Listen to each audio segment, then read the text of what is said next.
এটা শুধু আমাদের দাবি নয়, জনগণের দাবি। কাজী এটা দিতে অসুবিধা কোথায়? কাদের ইঙ্গিতে দিচ্ছেন না? আমি মনে করি ভারত চায় না জুলাই সনদের আইনি ভিত্তি দিতে। তাহলে আপনারা কি ভারতের আশা এবং আকাঙ্ক্ষার প্রতিফলন ঘটাচ্ছেন? আমরা অবশ্যই দাবি করব জুলাই সনদের আইনি ভিত্তি দিতে হবে। অন্তর্বর্তী সরকার শুধু নির্বাচনের জন্য বসেন নাই। তিনি কেন বসেছেন আমরা সবাই জানি। সংস্কার, বিচার, নির্বাচন। আপনি সংস্কার না করে কিভাবে নির্বাচন দেন? দৃশ্যমান বিচার না করে আপনি কিভাবে নির্বাচন দেন? যদি শুধু আপনি নির্বাচনের জন্য ক্ষমতায় বসেন তাহলে আমাদের কোনো আপত্তি নেই, কিন্তু যদি আপনি তিনটা বিষয়কে সামনে নিয়ে ক্ষমতায় বসেন তাহলে অবশ্যই আপনাকে সংস্কার করতে হবে, দৃশ্যমান বিচার দেখাতে হবে, এরপরে নির্বাচনে যেতে হবে। নির্বাচন কোন পদ্ধতিতে হবে? ইসলামী আন্দোলন বাংলাদেশ অনেক আগের থেকেই দাবি করছে পিআর সিস্টেম নির্বাচন। 2008 ইসাই সালের নির্বাচন ইশতেহারে ইসলামী আন্দোলন বাংলাদেশে স্পষ্ট ঘোষণা করেছেন যে পিআর সিস্টেমে নির্বাচন দিতে হবে। পিআর সিস্টেমে নির্বাচনের ফায়দা কি, উপকারিতা কি, এ বিষয় ইতিমধ্যেই আমার মনে হয় জনগণ বুঝে ফেলছে, জেনে গিয়েছে। এমনকি বর্তমান জরিপে দেখা যায় 80% জনগণ পিআরের পক্ষে। পিআরের বিপক্ষে কিছু নাই তাই বলবো না। ঔষধ যখন সেবন করি সেখানে লেখা থাকে এর প্রতিক্রিয়া কি, সাইড এফেক্ট কি আছে। পিআরের ব্যাপারেও দুই একটা সাইড এফেক্ট নাই তাই আমি বলবো না, কিন্তু দেখতে অধিকাংশ ভালো না মন্দ। যদি পিআরের খারাপ থাকে 1%, ভালো 99%। পিআরের বিপক্ষে যদি বক্তব্য দেওয়া যায় 2%, তাহলে পক্ষে বক্তব্য দেওয়া যায় 98%। পিআরের ব্যাপারে সবচেয়ে বড় তাদের প্রশ্ন কি?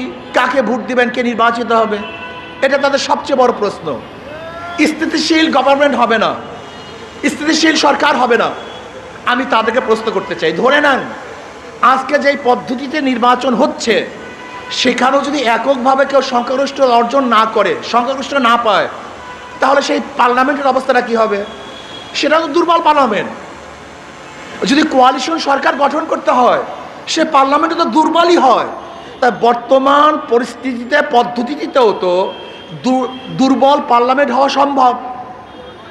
আর পিআর সিস্টেমে নির্বাচন দিতে বিএনপির আপত্তি থাকারই কথা না, কারণ তাদের একজন উঁচু পর্যায়ের বক্তা বক্তব্য দিয়েছেন, উঁচু পর্যায়ের নেতা বক্তব্য দিয়েছেন যে 90% ভোট তাদের। যদি 90% ভোট তাদের হয় তাহলে তারা আসন পাবে 270-এর উপরে। বাস, তার তো এককভাবে সরকার গঠন করতে পারছে, সমস্যা কোথায়? বরং আর ঝামেলা মুক্ত সরকার গঠন করতে পারবে।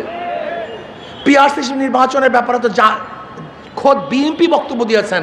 কি বলছেন? তিনি জাতীয় সংসদ গঠন করবেন, জাতীয় সরকার গঠন করবেন। তা জাতীয় সরকারটা কিভাবে হবে আমাকে বলুন?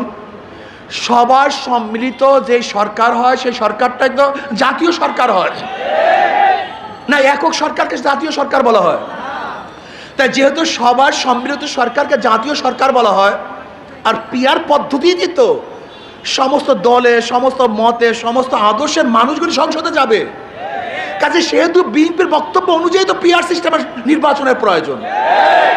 পিআর সিস্টেম নির্বাচনের সবচেয়ে বড় ফায়দাটা কি?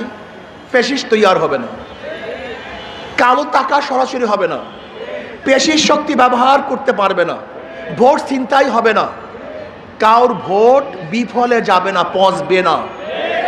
সব দলীয়, সব আদর্শের, সব মানুষের সংসদ হবে, যেখানে থাকবে মুসলমানদের প্রতিনিধি, হিন্দুদের প্রতিনিধি, খ্রিস্টানদের প্রতিনিধি, সেখানে থাকবে ডান বাম সমস্ত প্রতিনিধিরা সেখানে থাকবে। রাস্তায় আন্দোলন করতে হবে না, আমাদের আলোচনা হবে সংসদের মধ্যে। রাস্তায় চিল্লাচিল্লির কোনো প্রয়োজন নেই। আজকে অনেকেই বলতেছেন যে অমুকের নেতৃত্বে আজকে যুগপৎ আন্দোলন। আমি ওই সমস্ত পত্রিকার সাংবাদিক বন্ধুদেরকে বলবো, সাংবাদিকতা শিখেন। যুগপৎ আন্দোলন প্রত্যেকের জায়গার থেকে করে, কারণ নেতৃত্ব করে না। মানে ইসলামী আন্দোলন বাংলাদেশে প্রথম যুগ এই পিআর সিস্টেমে নির্বাচনের দাবি তুলছে। কাজী আমি সাংবাদিক বন্ধুদেরকে বলবো, লিখবেন, বলবেন, দাড়ি কমা যেন ঠিক থাকে। পিআর সিস্টেমে নির্বাচন দিতে হবে, এই জাতির দাবি। যদি আপনারা মনে করেন যে ঐক্যমত কমিশনে আপনার সিদ্ধান্ত বুঝতে না পারেন, সহজ কথা, আপনার গণভোট দেন, রেফারেন্ডাম দেন। যদি জনগণ পিআর সিস্টেম নির্বাচনের পক্ষে থাকে তাহলে আমরা অবশ্যই দাবি করতে পারি, আর যদি জনগণ পিআর সিস্টেমে নির্বাচন না চায় তাহলে আমরা দাবি করব না। কাজে অন্তর্বর্তী সরকারকে বলবো, অবশ্যই আপনি রেফারেন্ডাম দেন, গণভোট দেন। যদি জনগণ ডিসাইড করে যে আমরা পিআর সিস্টেম নির্বাচন চাই, তাহলে অবশ্যই আপনাকে পিআর সিস্টেমে নির্বাচন দিতে হবে ইনশাআল্লাহ। যদি আপনি কোনো অবস্থাতে আগেই বলেছেন বক্তাগণ, উপরের ইঙ্গিত, যদি উপরের ইঙ্গিতে আপনি পিআর সিস্টেম নির্বাচন দিতে গড়িমসি করেন, তাহলে জনগণ ঐক্যবদ্ধভাবে আপনাকে বাধ্য করবে পিআর সিস্টেম নির্বাচন দেওয়ার জন্য। জুলাই সনদে আইনি স্বীকৃতি দিতে হবে এবং বিচার দৃশ্যমান করতে হবে। যদি তা না করেন, সংস্কার করতে হবে।